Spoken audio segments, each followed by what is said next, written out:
সকালে তোমাদেরকে বলেছিলাম যে মাংস দিয়ে কি রান্না হচ্ছে সেটা তোমাদের সাথে শেয়ার করব। তো দেখো এই যে মাংস দিয়ে এখন সবার মানে আবদারে বিরিয়ানি করতে হচ্ছে। তো ছেলে বলো বর বলো সবাই আবদার করেছে বিরিয়ানি খাবে, তো বিরিয়ানি করতে হচ্ছে। সেরকম তো আর দোকানের মতো পারবো না, বাড়িতে চাল ছিল সবই ছিল, শুধু টক দই ছিল না, ওটা বললাম এনে দিতে। তো এই যে দেখো, আর বিরিয়ানি করব বলে তো মাংস নিয়ে আসিনি, ওই জন্য ছোটো ছোটো পিসই ছিল। তো কি করব, বাড়ির লোক যখন বলছে, ওরা যখন খাবে, তাতে আমার তো আর কোনো অসুবিধা নেই। তো এই যে দেখো ম্যারিনেশন করে রেখে দিচ্ছি, পেঁয়াজ বাটা, রসুন বাটা, আদা বাটা, লঙ্কা গুঁড়ো, কাশ্মীর লঙ্কা গুঁড়ো, জিরে গুঁড়ো, হলুদ গুঁড়ো, নুন সব দিয়ে ম্যারিনেশন করে রেখে দিচ্ছি। আর টক দইটা যখন আসবে তখন দিয়ে দেবো। আর এদিকে চালটাকেও আমি ধুয়ে রেখে দিয়েছি, চালটা ধুয়ে রেখে দিয়েছি বাটিতে। আর হাঁড়িতে জল বসিয়ে দিয়েছি ফুটতে, এলাচ দিয়েছি, দারচিনি, লবঙ্গ আর একটু সাদা তেল দিয়েছি। সাদা তেল দিলে বলে যে ভাতগুলো ঝরঝরে হয়, তো ওই জন্য সাদা তেলটা দিয়েছি। আর এদিকে আলুটা ভাজতে দিয়ে দিয়েছি। এখনকার আলু বুঝতেই পারছো, ভেতরে দাগি সেদ্ধ হচ্ছে না। তো প্রথমে একটা সিটি দিয়ে দিয়েছিলাম, তারপরে আলুটা ভাজছি। আলুটা ভাজার আগে পেঁয়াজটা ভেজে রেখেছিলাম, তো পেঁয়াজ ভাজার সময় তখন তুলতে পারিনি, এখন তুলে দিচ্ছি। আর দইটাও নিয়ে চলে এসছে, দইটাও ম্যারিনেশন করে রেখে দিয়েছিলাম আধ ঘন্টা 1 ঘন্টা মতো। 1 ঘন্টা মতো সব মাখিয়ে রেখে দিয়েছিলাম। তো মাখিয়ে রেখে দেওয়ার পর কড়াইয়ে দিয়ে দিয়েছিলাম একবারে। আলুটা ভেজে তুলে নেওয়ার পর কড়াইয়ে মাংসটা দিয়ে দিয়েছিলাম। তো মাংসের সাথে আলুটাও দিয়ে দিয়েছিলাম যাতে একটু ভালো করে সেদ্ধ হয়। ভেতরে দাগি থাকলে তো আর সেদ্ধ হবে না, আর বোঝা যাচ্ছে না উপর থেকে আলুগুলো, তো বোঝা যায় না ভেতরে দাগি আছে না কি ভালো আছে। তো এই যে দেখো মাংস হচ্ছে, একটু গ্রেভিটা টান পাড়া হয়ে যাবে, মানে একটু গ্রেভিটা যেই টেনে নেবে, তো তখনই নামিয়ে দেবো। আমার মাংস রেডি হয়ে গেছে, এবার লেয়ারিংটা করব। লেয়ারিংটা তোমাদের কি দেখাবো বলো, কারণ তোমরা সবই জানো, এখন তার কিছু দেখাতে হবে না, সবাই সবটাই জানে। তবুও ভাবলাম একবার শেয়ার করি, বলেছি যখন। তো পেঁয়াজগুলো দিয়ে দিলাম, পেঁয়াজ ভাজাগুলো।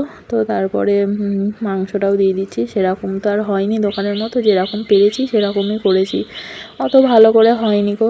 বাড়ির লোক যখন বলেছে যে ভালো, তাহলে আর কি বলবো, ভালোই হয়েছে। মানে মুখে দেওয়ার মতো তো হয়েছে না, খেতে তো পারা গেছে, কেউ তার ফেলে দেয়নি। দোকানে তো অনেক কিছু দেয়, সেখানে তো ভালো হবেই, আর বাড়িতে তো সেরকম কিছু করেনি, তাতেও যে ভালো হয়েছে এটাই অনেক। আতরটাও দিয়ে দেবো একটুখানি, 1 ফোঁটা দেবো, বেশি দেবো না, বেশি খায় না, গন্ধ হয়ে যায় প্রচুর দিয়ে। এরপর ঘিটাও একটু দিয়ে দেবো, 1 চামচ মতো ঘি একটু ছড়িয়ে দিচ্ছি। তারপরে আটা মাখতে ভুলে গেছিলাম, দিয়ে তাড়াহুড়ো করে আটা মেখে দিয়ে দিলাম। আটা দিয়ে ঢাকনাটা চাপা দিয়ে দেবো এবার, যাতে মানে ভেতরের বাষ্পটা না বেরিয়ে যায়, তো সেই জন্যেই আর কি আটাটা দেওয়া। তোমাদের দাদা কোথা থেকে জেনে এসছে যে কাঠের আগুন ওপর থেকে দিলে নাকি ভালো হয় বিরিয়ানিটা, মানে নিচ থেকেও আঁচটা পাবে, আর ওপরে কাঠের আগুনটা দিলে ওপর থেকেও আঁচটা পাবে আগুনের। তো সেটা জেনে এসছে, সেটা বাড়িতে ট্রাই করছে।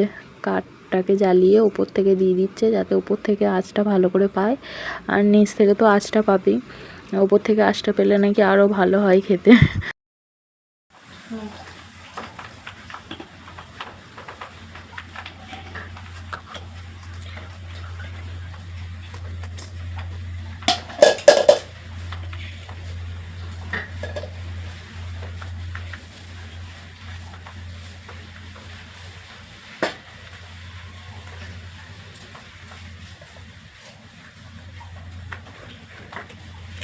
এই যে দেখো বিরিয়ানি রেডি একদম।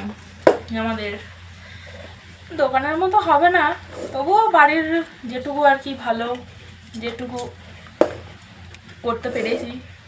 অত কিছু তো মশলাপাতি দিইনি, সামান্য যেটুকু বাড়িতে ছিল সেটুকুই দিয়েছি। ওই দই যেটুকু দেওয়ার, ওই গোলাপ জল, কেওড়া জল কিছুই দিইনি, ওই সামান্য বিরিয়ানি মশলা আর একটু আতর, ওইটা দিয়েছি। আর এই যে দেখো দইটা বেঁচেছিল, এটা এবার খেয়ে নেবো। চলো আজকে লাঞ্চ করে নিই। এই দিয়ে মানে বলেছিলাম যে কি লাঞ্চ হবে তোমাদের সাথে শেয়ার করবো, এ দেখো শেয়ার করে দিয়েছি। এবার আমরা লাঞ্চ করে নিই, আবার তোমাদের সাথে পরে দেখা হচ্ছে। টাটা বাই বাই, তোমরাও লাঞ্চ করে নাও, দিয়ে আবার তোমাদের সাথে দেখা হচ্ছে পরে।